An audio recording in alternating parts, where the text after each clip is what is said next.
to talk about Newton's 3 laws of motion. I'm sure you've already heard of them, but we're going to make sure you really understand how they work.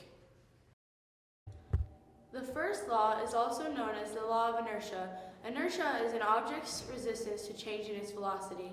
The first law states that an object in motion tends to stay in motion, while an object at rest tends to stay at rest, unless acted upon by an unbalanced force. That means when an object is either at rest or moving at a constant velocity and force tries to make it either speed up, slow down, or change direction, the object doesn't want to and resists. If all the forces pushing on an object were equal, then it would never change its velocity. Here's a perfect example of inertia. In this demonstration, you can see the cups resist changing velocity. When the paper is pulled out from underneath them, they try to resist moving. Because of inertia, they aren't pulled off the table. But because of friction, the cups aren't able to completely hold still. When the cups move, the water, because of its own inertia, also tries to resist moving.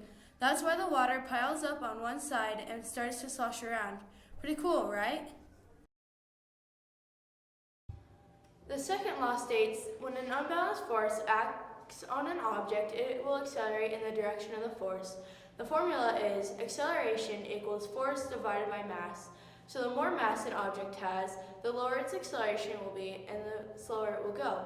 And you can see that here, one book has less mass than several, so one book is easier to push and has more acceleration than several books. However, the more force applied to an object, the more acceleration it will have.